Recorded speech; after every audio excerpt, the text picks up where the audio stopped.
বুধবার রাত্রে দুটি সকেট বোমা উদ্ধারকে কেন্দ্র করে চাঞ্চল্য ছড়ালো মুর্শিদাবাদের দৌলতাবাদ থানার গুরুদাসপুর পঞ্চায়েত এলাকার 9 মাইল কুলবেড়িয়া এলাকায়।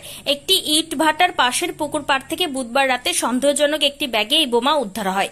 ঘটনার জেরে এলাকায় ব্যাপক উত্তেজনা ছড়িয়ে পড়ে। স্থানীয় সূত্রে জানা যায়, ইট ভাটায় কর্মরত ছিলেন হাবিব শেখ ও অন্যান্য কর্মচারীরা। রাত্রির কাজ চলাকালীন হঠাৎ করে পুকুর পাড়ে পড়ে থাকা একটি অচেনা ব্যাগ নজরে আসে। ব্যাগটি দেখে সন্দেহ হলে হাবিব শেখ তৎক্ষণাৎ দৌলতাবাদ থানায় খবর দেন। খবর পেয়ে দৌলতাবাদ থানার পুলিশ দ্রুত ঘটনাস্থলে পৌঁছে ব্যাগটি পরীক্ষা করে দেখে তাতে দুটি সকেট বোমা মজুদ রয়েছে। রাত থেকে ঘটনাস্থলে টহলদারি শুরু করে পুলিশ।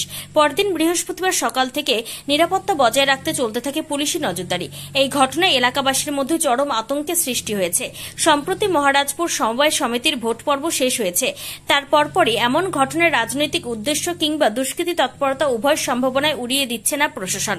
পুলিশ সূত্রে জানা গিয়েছে, কে বা কারা এই বোমা রেখে গেছে এবং তাদের উদ্দেশ্যে ঠিক কি ছিল তা এখনো স্পষ্ট নয়। ঘটনার পূর্ণাঙ্গ তদন্ত শুরু করেছে দৌলতাবাদ থানার পুলিশ। ইতিমধ্যে বোমা স্কোয়াডকে খবর দেওয়া হয়েছে। তারা ঘটনাস্থলে এসে সকেট বোমা দুটিকে নিষ্ক্রিয় করার কাজ করবে। এই ঘটনায় দুশ্চিন্তায় ভুগছেন স্থানীয় বাসিন্দারা। অনেকেই বলছেন, ভোট পরবর্তী হিংসা বা চক্রান্তের জেরে এমন ঘটনা ঘটতে পারে।